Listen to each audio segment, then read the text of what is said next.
और चलिए अब आप सभी का नेटवर्क 10 के खास कार्यक्रम रिपोर्टर्स लाइव में स्वागत है, जिसमें हमारे साथ प्रदेशों की राजधानी और शहरों से हमारे संवाददाता जुड़ेंगे और जानकारी देंगे कि क्या है उनके शहर की खास खबरें।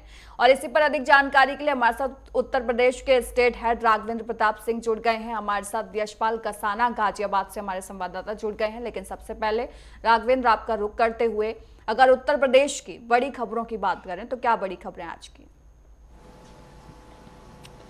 बिल्कुल, भारतीय उत्तर प्रदेश की बड़ी खबरों की बात करें तो जिस तरह से विकसित भारत विकसित उत्तर प्रदेश का नारा चल रहा है, उसको लेकर जिस तरह के काम केंद्र और राज्य सरकार द्वारा किया जा रहा है, उसी कड़ी में आज गाजियाबाद में विकसित भारत विकसित उत्तर प्रदेश संकल्प के तहत तमाम आमंत्रण इकट्ठा किए गए हैं, जिसमें नरेंद्र मोदी के नाम पे विकसित भारत के नाम से जो पुस्तक आई है उसका लोकार्पण सीएम योगी आदित्यनाथ द्वारा किया जाएगा। वहीं तमाम योजनाओं परियोजनाओं का शिलान्यास भी करेंगे। टूलकिट वितरण का कार्यक्रम होगा। इसके अलावा नियुक्ति पत्र दिए जाएंगे। नोएडा और गाजियाबाद की बात कर लें तो जिस तरह से नोएडा में इंटरनेशनल ट्रेड शो होने वाला है, उसकी तैयारियों को लेकर भी क्या तैयारियां हैं सीएम योगी आदित्यनाथ उसको परखेंगे और विभिन्न बैठकें वहाँ पे करेंगे। वहीं शाम को जब उनकी वापसी होगी तो शाम को 5 बजे आगामी त्योहारों के मद्देनज़र, हालांकि सीएम योगी आदित्यनाथ पिछले कुछ दिनों से लगातार समीक्षा बैठक कर रहे हैं, लेकिन आज की समीक्षा बैठक बेहद अहम हो जा रही है, क्योंकि बाढ़ के साथ साथ परिवहन, पर्यटन, इसके अलावा आगामी त्योहारों के लिए जिस तरह से 2000 अतिरिक्त बसें चलाने की बातें परिवहन विभाग की तरफ से आ रही हैं और बेहतरीन कानून व्यवस्था के लिए एक समीक्षा बैठक होगी, जिसमें सभी प्रमुख सचिव शामिल होंगे। उस वीडियो कॉन्फ्रेंसिंग में सभी डीएम, एसपी, एसएसपी भी शामिल होंगे। तो प्रदेश में कानून व्यवस्था बना रहे, अमन चैन रहे, इसको लेकर भी ये बैठक बहुत अहम हो जाती है। हालांकि पिछले कुछ दिनों में जिस तरह की घटनाएं घटी, एसटीएफ की तरफ से हालांकि एनकाउंटर कर दिए गए, उसके बाद से सीएम योगी आदित्यनाथ ने अपनी नाराजगी भी दिखाई थी और पुलिस महकमा उसके बाद से और त्वरित कार्रवाई करने की तरफ दिख रहा है। तमाम जगहों पे छापेमारी चल रही है। हम गोरखपुर की बात कर लें या फिर बरेली की बात कर लें, गाजियाबाद की कर लें, या अगर राजनीतिक हल्कों की बात करें तो अखिलेश यादव लगातार भारतीय जनता पार्टी की योगी सरकार पे हमलावर हैं। जिस तरह से पुरानी भर्तियां जो कोऑपरेटिव की हुई थीं, उसको लेकर जिस तरह से एक बिरादरी की बातें अखिलेश यादव उठा रहे हैं कि 15 में से 11 सीटों पे एक ही जाति के लोग चयनित हो गए। इसके अलावा हमीरपुर में जिस तरह से कृषि विश्वविद्यालय में भर्तियां हुई थी बांदा में, उसको लेकर भी अखिलेश यादव भारतीय जनता पार्टी की योगी सरकार पे हमलावर हैं। हालांकि जो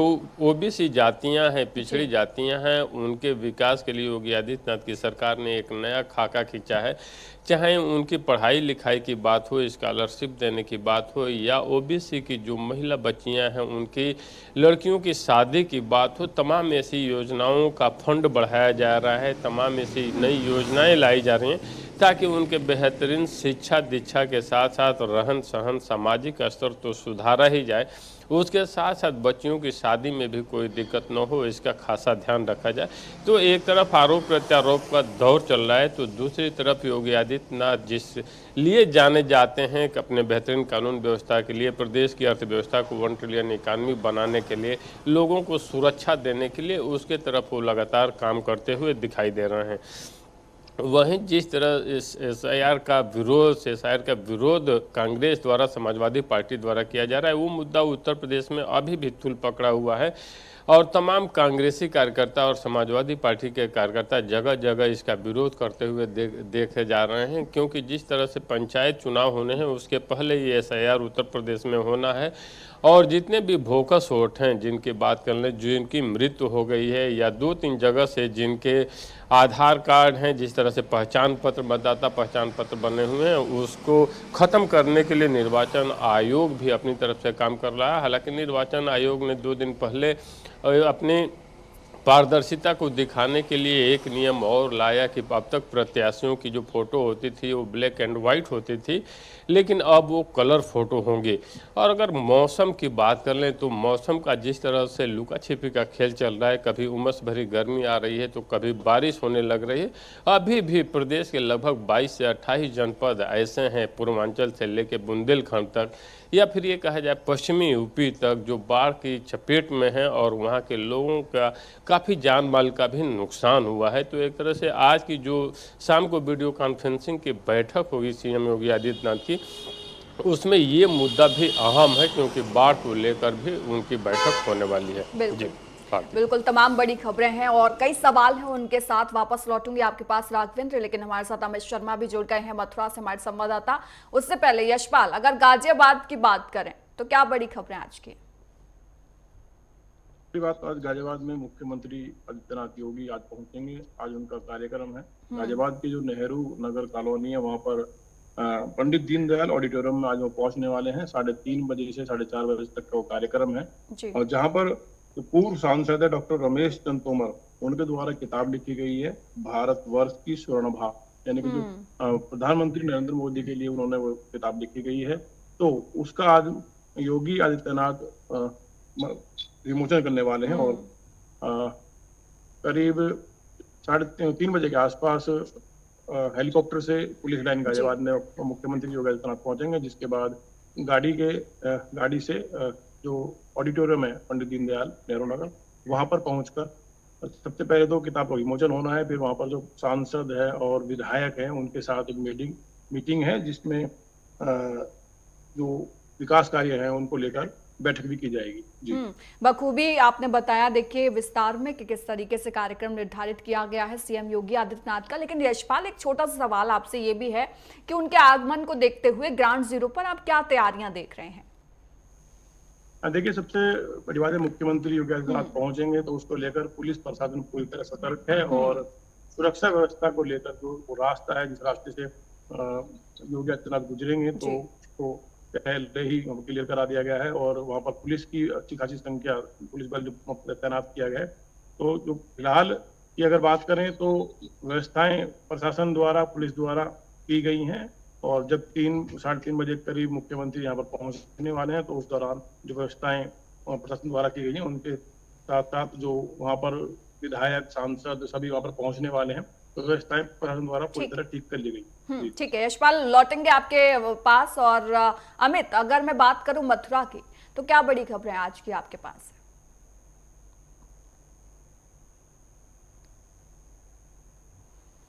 दौरे पर हैं, जो क्योंकि मथुरा में दीनदयाल उपाध्याय स्मृति महोत्सव के आयोजन हो रहा है, जिसमें एक मेला आयोजित किया जाता है। उस मेले के शिरकत आज करने योगी आदित्यनाथ पहुंच रहे हैं। उसमें एक विराट सम्मेलन में भी सहभागिता करेंगे। सहभागिता करने के साथ साथ योगी आदित्यनाथ की सुरक्षा को लेकर भी पुलिस व्यवस्था भी आज चाक चौबंद देखने को मिल रही है। वहीं योगी आदित्यनाथ का मथुरा दौरा आज कोई ना कोई मथुरा में जिस तरीके से आज योगी आदित्यनाथ शिरकत करेंगे, उसके साथ साथ कोई ना कोई मथुरा को आज सौगात भी मिल सकती है। और वहीं एक संबोधन, कुछ देर का संबोधन भी होगा योगी आदित्यनाथ द्वारा। और उस मंच को संबोधन करने के साथ साथ 1 से 1.5 घंटे का मथुरा में आज योगी आदित्यनाथ रहेंगे। उसको देखते हुए जिला प्रशासन भी पूरी तरीके से अलर्ट मोड पर है, क्योंकि योगी आदित्यनाथ का पहले मुख्यमंत्री ऐसे हैं जो लगातार मथुरा के दौरे पर हैं। क्योंकि कई बार मथुरा के दौरा पहला मुख्यमंत्री जो है वो योगी आदित्यनाथ है, जो लगातार मथुरा के दौरे पर रहते हैं। लेकिन जिसको लेकर पुलिस प्रशासन भी पूरी अलर्ट मोड पर है और चाक चौबंद व्यवस्थाएं की गई है। वहीं दूसरी खबर की बात करें तो दूसरी खबर में आज समाजवादी पार्टी द्वारा लगातार स्मार्ट मीटर द्वारा को लेकर विरोध जताया जा रहा है। आज पैदल समाजवादी पार्टी के कार्यकर्ता पैदल मार्च निकालेंगे। पैदल मार्च निकालकर बिजली विभाग पर पहुंचेगी। बिजली विभाग में पहुंचकर अधिकारियों को विरोध करेंगे। और जिस तरीके से जो लगातार जो प्रदेश में जो स्मार्ट मीटर लगाए जा रहे हैं, उनका विरोध व्यक्त करेंगे और स्मार्ट मीटर ना लगाने की मांग करेंगे। इसी बात की। हाँ बिल्कुल, और लौटेंगे देखिए आपके पास राघवेंद्र। आज 3 जिलों के दौरे पर सीएम योगी आदित्यनाथ हैं और अपने आप में तीनों जिलों के अपने मायने हैं। और तीनों जिलों के जो दौरे हैं वो बड़े खास माने जा रहे हैं, क्योंकि देखिए कहीं पर विमोचन की विधि समापन करेंगे सीएम योगी, तो कहीं पर मेले का शुभारंभ होगा। कैसे आप इसे देख रहे हैं? बिल्कुल भारतीय, सीएम योगी आदित्यनाथ वो मुख्यमंत्री हैं जब मार्च 2017 में उत्तर प्रदेश की कमान संभाले। उसके बाद से प्रदेश के जितने भी मंडल थे, कमिश्नरी लेवल पे उन्होंने दौरा किया। उसके बाद प्रदेश के जितने भी जनपद हैं उसका दौरा उन्होंने किया। हालांकि अधिकारियों द्वारा या राजनीतिक दलों द्वारा नोएडा और बिजनौर की यात्रा को लेकर सवाल खड़े किए गए और उन्होंने मना किया कि आप नोएडा मत जाइए, क्योंकि प्रदेश का कोई भी मुख्यमंत्री नोएडा नहीं जा देता है। क्योंकि ऐसी मान्यता है कि जो मुख्यमंत्री रहते नोएडा जाता है उसे अपनी गद्दी छोड़नी पड़ जाती है, मुख्यमंत्री पद चला जाता है। तो मुख्यमंत्री योगी आदित्यनाथ ने कहा था कि हम यहाँ पे जनता की सेवा करने आए हैं, न कि कुर्सी से चिपके हुए रहने के लिए आए हैं। हम नोएडा का दौरा करेंगे और बार बार करेंगे, और सर्वाधिक नोएडा का दौरा करने का रिकॉर्ड अगर किसी मुख्यमंत्री के पास है तो योगी आदित्यनाथ के पास है। वहीं बिजनौर का भी उन्होंने दौरा करके उस मिथ को तोड़ा कि नोएडा और बिजनौर की यात्रा करने से मुख्यमंत्री पद की कुर्सी चली जाती है। तो एक तरह से कहा जा सकता है कि योगी आदित्यनाथ चूंकि एक महंत भी हैं, अपना घर द्वार छोड़ करके समाज की सेवा के लिए आए हैं, और जब वो इस कुर्सी पे हैं तो उसका निर्वहन बखूबी वो करते हुए दिख भी रहे हैं। इसी कड़ी में आज जो 3 दौरे हैं वो भी बेहद खास हो जाते हैं कि क्योंकि एक तरफ पुस्तक का विमोचन है तो दूसरी तरफ मेले का आयोजन है, रोजगार सृजन का एक अवसर है, जहाँ पे तमाम बच्चों को नियुक्ति पत्र दिए जाएंगे। तमाम विकसित भारत विकसित उत्तर प्रदेश की जो संकल्पना है उसको कैसे साकार किया जाएगा, उसके लिए बेहद खास है।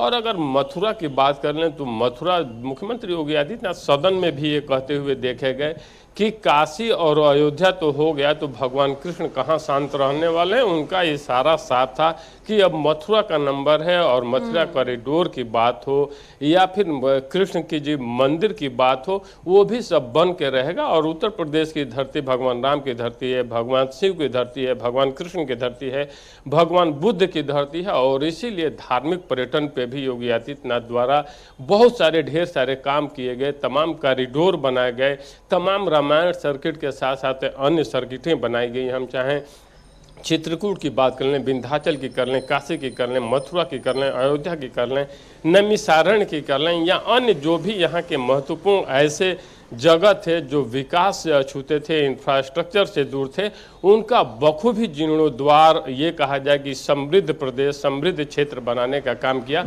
और आज का भी जो ये बेहद 3 जिलों का दौरा है इसलिए खास हो जाता है क्योंकि उत्तर प्रदेश की अर्थव्यवस्था को 1 ट्रिलियन बनाने की तरफ जिस तरह से मुख्यमंत्री योगी आदित्यनाथ अग्रसर हैं, उस कड़ी में जिस तरह से इंटरनेशनल ट्रेड शो होने वाला है गौतम बुद्ध नगर में, जिस तरह से उसकी तैयारियों को बखूबी जायजा लेंगे, परखेंगे कि क्या है तैयारियां, क्योंकि ये तैयारियां इसलिए भी अहम हो जाती हैं कि जहां पे उत्तर प्रदेश को बीमारू राज्य से निकालकर विकासशील प्रदेश बनाया है, अब 1 ट्रिलियन इकानमी की अर्थव्यवस्था बनाने की तरफ मुख्यमंत्री का प्रयास है। तो आज का दौरा ये इसलिए भी खास हो जाता है क्योंकि आज उत्तर प्रदेश ग्रोथ इंजन भारत का बना हुआ है। आज पूर्वांचल जो विकास से दूर रहता था, आज वहाँ का गीडा भी प्रदेश की अर्थव्यवस्था में अपना महत्वपूर्ण योगदान दे रहा है। इस कड़ी में आज 3 जिलों का दौरा बेहद खास हो जाता है। भारती, बिल्कुल, देखिए आपने बोला कि विकासशील उत्तर प्रदेश बनाने की ओर अग्रसर योगी आदित्यनाथ जो हैं वो नजर आ रहे हैं, और बहुत जल्द ये बात भी हमें सुनने को मिलेगी कि विकसित यूपी जो है वो बन गया है। वहीं हमारे साथ अजहर हुसैन हमारे संवाददाता श्रीनगर से जुड़ गए हैं। अजहर, अगर जम्मू कश्मीर की बात करें तो क्या बड़ी खबरें आज की? देखिए, भारतीय जम्मू कश्मीर के अहम खबरों की ओर बात करें, सबसे पहले हम नेशनल हाईवे 44 जो लगातार जो ट्रैफिक यातायात के लिए जिसमें बाधाएं आ रही है, लेकिन उसके बाद में हालांकि प्रशासन की ओर से लगातार इसमें जो है क्लियर करने की कोशिश की जा रही है, क्योंकि अभी हार्वेस्टिंग का सीजन है, जिसको लेके जो फ्रूट ग्रोवर्स है या फ्रूट मालिकान है, उनका जो काफी सारा जो फ्रूट है वो रास्ते में ही सड़ चुका है, और जिसको लेके जो है एडमिनिस्ट्रेशन भी काफी जो है इस पे काम कर रही है। हालांकि इस पे काफी सियासत भी देखने को मिली, काफी सियासी बयानबाजी भी देखने को मिली, आरोप पे आरोप और प्रति आरोप के जो बयानात है वो सामने आ रहे हैं। लेकिन आज एक खुशखबरी एक बाग मालिकान के लिए कि आज के बाद यानी 15 दिनों तक जो है एक खुसूसी ट्रेन चलाई जाएगी, जैसे श्रीनगर के बारामूला से होते हुए कटरा और उसके बाद में जम्मू, और जम्मू के बाद में बाकी मंडियों तक ये ट्रेन जो है चलाई जाएगी। ये लगातार जो है 15 दिनों तक ये ट्रेन चलाई जाएगी। लेकिन दूसरी जानिब से जो फ्रूट ग्रोवर्स है या फ्रूट इंडस्ट्री से वाबस्ता लोग हैं, उनका कहना है और उनका मानना है कि इस सीजन में तकरीबन जो है अभी तक जो है 20,000 करोड़ के करीब जो फ्रूट का जो नुकसान वो हुआ है, और जिसका जो नुकसान की भरपाई है वो भी बड़ी मुश्किल यहाँ पे दिखाई दे रही है। लेकिन फिलहाल देखने वाली बात है कि हालांकि NH-44 जो है श्रीनगर जम्मू राजमार्ग पार्शियली जिसको ओपन भी किया गया है, 1 साइडेड ओपन किया गया है आज, क्योंकि कल जो है जम्मू से श्रीनगर गाड़ियां आ रही थी और आज एक बार फिर जो है श्रीनगर से जम्मू की तरफ जो है गाड़ियां रवाना की जाएगी, जिसमें काफी सारे जो ट्रक्स है, मालबर्दार ट्रक्स है, जिसमें पर्टिकुलरली जो फ्रूट से लदी ट्रक्स है वो भी आहिस्ता आहिस्ता से जो है जम्मू की तरफ कूच कर रही है, यानी जम्मू की तरफ रवाना की जा रही है। दूसरी जानिब अगर हम साउथ कश्मीर के जो कुलगाम की बात करें तो बीते दिनों में जो है एक इलाके में एक वाटर बोर्न डिजीज जो है वो यहाँ पे दिखाई दी, जिसमें एक जो बच्चे है, कमसिन बच्चा है, उसकी मौत वाक़ा हुई है और अन्य जो 2 अभी भी जो उनका इलाज चल रहा है। लेकिन उसके बाद में जो है स्वास्थ्य विभाग की टीम जो है वो मौके पे पहुंची है, उनने पूरे इलाके का जो है सैंपलिंग शुरू की है और इलाके को सैनिटाइज करने की कोशिश की जा रही है। दूसरी जानिब से जो जल शक्ति डिपार्टमेंट है उनकी जानिब से भी टीमें जो है रवाना की गई है और उन्होंने भी वाटर सैंपलिंग जो है की है। लेकिन ये इलाका जो है यहाँ पे इस समय जहां पे हम खड़े हैं यही वो इलाका है, ठीक मेरे पीछे आप देख सकते हैं, ये वही इलाका है। थोड़े से अगर पेन शॉट्स करने की यहाँ पे कोशिश करेंगे, यही वो इलाका है जहां पे जो कल बीते कई दिनों से जो ये शिकायत महसूल हो रही थी कि बारिशों की वजह से या बीते दिनों जो बारिशों की वजह से यहाँ पे जो काफी जो बीमार है उसकी यहाँ पे संख्या देखने को मिल रही है। लेकिन उसके बाद में जो स्वास्थ्य डिपार्टमेंट की जो टीम है वो भी इस इलाके की तरफ कूच कर रहे हैं और साथ ही साथ जो हेल्थ डिपार्टमेंट की टीम है वो भी यहाँ पे पहुंची और ये पता लगाया जा रहा है कि क्या वाकई तौर पे जो बारिश के पानी की वजह से जो पानी आलूदा हुआ था, क्या उसकी वजह से ये जो है ये बीमारी सामने आई है। फिलहाल एक ही अभी तक इसमें मौत वाक़ा हुई है और उसके जो बाकी रिलेटिव 2 रिलेटिव है वो भी जो है अभी हॉस्पिटल में ज़ेर इलाज है और इस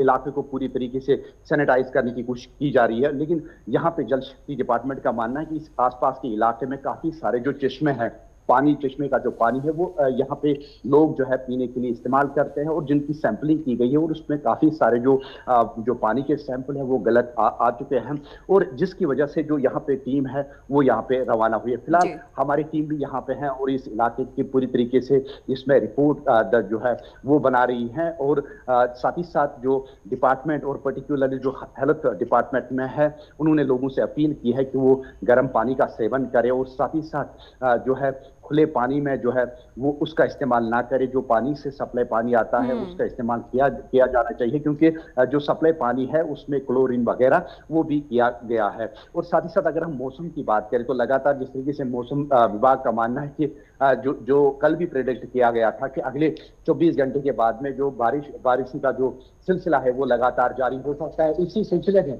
आज एक बार फिर जो है ये आशंका लगाई जा रही है कि मौसम विभाग से कि कल से यहाँ पे पूरी घाटी में जो है बारिश का सिलसिला हो सकता है। फिलहाल ये अपडेट है पूरे जम्मू कश्मीर से और ये हमने आपके साथ साझा किया है बात। ठीक है यशपाल, देखिए सीएम योगी के दौरे की बात तो हो गई, लेकिन इसके अलावा क्योंकि आप ग्राउंड जीरो पर रहते हैं और भी तमाम चीजें आप देखते होंगे, तो ग्राउंड जीरो पर आप क्या कुछ देखते हैं, क्या कुछ समस्याएं गाजियाबाद में नजर आती हैं, क्या कुछ और खबरें हैं?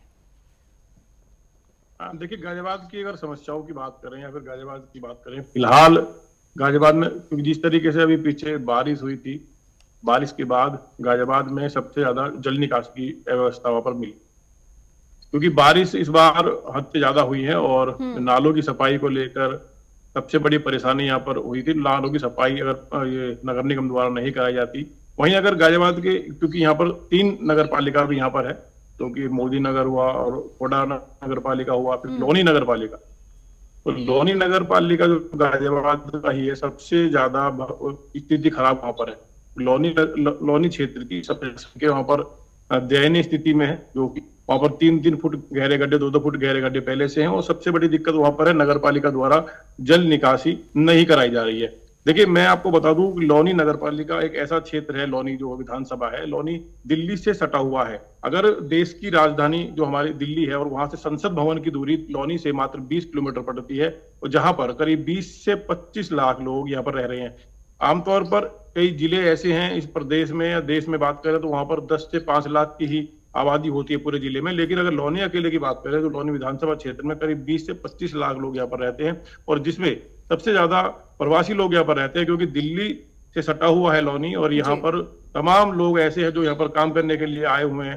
तो लोनी नगर पालिका जो कि उत्तर प्रदेश की सबसे बड़ी नगर पालिका भी है और यहाँ पर कई 100 करोड़ रुपए का बजट है, लेकिन नगर पालिका के अधिकारी या नगर पालिका के जो अध्यक्ष हैं उनके द्वारा यहाँ पर व्यवस्थाएं बिल्कुल बेकार कर रखी है, जहाँ पर सफाई नहीं होती है और जो फिलहाल बारिश क्योंकि हुई थी, नाले सफाई नहीं हुई। इसके बाद यहाँ लौनी में मकानों में लोगों के पानी भरा, सड़कों पर पानी भरा हुआ था, 3-3 फीट 4-4 फीट यहाँ पर पानी भरा रहा। जिसके बाद लगातार यहाँ से वीडियो सोशल मीडिया पर वायरल हुई, टीवी चैनलों पे खबर चलाई गई है। लेकिन फिलहाल तो बारिश बंद है, लेकिन आज भी स्थिति जस की तरह कई सड़कें ऐसी हैं जहां से पानी की निकासी नहीं हुई है। सबसे बड़ी बात यह है कि यहाँ के जो लोग हैं उनका कहना होता है कि दिल्ली से सटा हुआ लौनी और यहाँ से दिल्ली की जो हमारे संसद है, हमारे जहाँ से देश संचालन होता है, वहां से तो जो दिल्ली के लोग यहाँ देखना नहीं चाहते, और उत्तर प्रदेश की क्योंकि राजधानी लखनऊ है, वहां के लोग भी यहाँ ठीक है, नजर नहीं डालते हैं। ठीक है। विधायक नंदकिशोर गुर्जर है लगातार। ठीक है। अमित, देखिए सीएम योगी के दौरे को लेकर तो बात हो गई, लेकिन उसके अलावा क्या खबरें आपके पास है? विभाग का घेराव किया जाएगा, पैदल मार्च निकाला जाएगा, साथ ही स्मार्ट मीटर जो लगाए जा रहे हैं प्रदेश में, उन स्मार्ट मीटरों का भी विरोध किया जाएगा। वहीं समाजवादी पार्टी लगातार कहीं ना कहीं भारतीय जनता पार्टी पर इस समय बाजी दिखाई दे रही है, वहीं कहीं ना कहीं उसका लगातार विरोध जारी है। लगातार हमलावर होते हुए समाजवादी पार्टी कहीं ना कहीं उन पर आरोप प्रत्यारोप कर रहे हैं।